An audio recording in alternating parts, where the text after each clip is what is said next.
Évangile selon Matthieu. Généalogie de Jésus-Christ. Généalogie de Jésus-Christ, fils de David, fils d'Abraham. Abraham engendra Isaac. Isaac engendra Jacob. Jacob engendra Judas et ses frères. Judas engendra de Tamar, Pharès et Zara. Pharès engendra Esrom. Esrom engendra Aram. Aram engendra Aminadab. Aminadab engendra Nasson. Nasson engendra Salmon. Salmon engendra Boaz de Rahab. Boaz engendra Obed de Ruth. Obed engendra Isaïe. Isaïe engendra David. Le roi David engendra Salmon, de la femme d'Uri. Salmon engendra Roboam. Roboam engendra Abia. Abia engendra Asa. Asa engendra Josaphat. Josaphat engendra Joram. Joram engendra Ozias. Ozias engendra Joatam. Joatam engendra Akaz. Akaz engendra Ézéchias.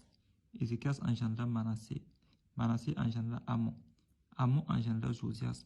Josias engendra Zéchonias et ses frères au temps de la déportation à Babylone. Après la déportation à Babylone, Jéchonias engendra Salatiel. Salatiel engendra Jorobabel. Jorobabel engendra Abiud. Abiud engendra Eliakim. Eliakim engendra Azor. Azor engendra Sadok. Sadok engendra Akim. Akim engendra Eliud. Eliud engendra Éléazar. Éléazar engendra Matan. Matan engendra Jacob. Jacob engendra Joseph, l'époux de Marie, de laquelle est né Jésus, qui est appelé Christ.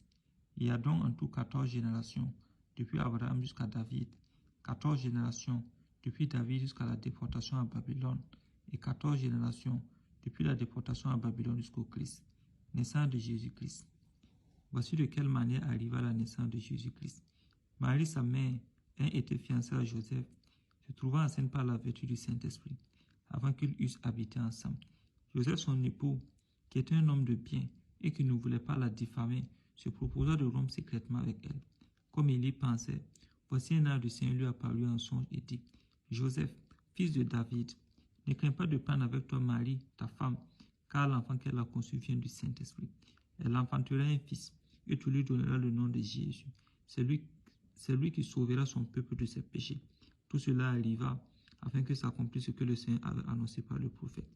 Voici, la Vierge sera enceinte, elle enfantera un fils, et on lui donnera le nom d'Emmanuel, ce qui signifie Dieu avec nous. Joseph, s'étant réveillé, fit ce que l'ange du Seigneur lui avait ordonné, et il prit sa femme avec lui. Mais il ne la connut point, jusqu'à ce qu'elle lui enfantait un fils, auquel il donna le nom de Jésus.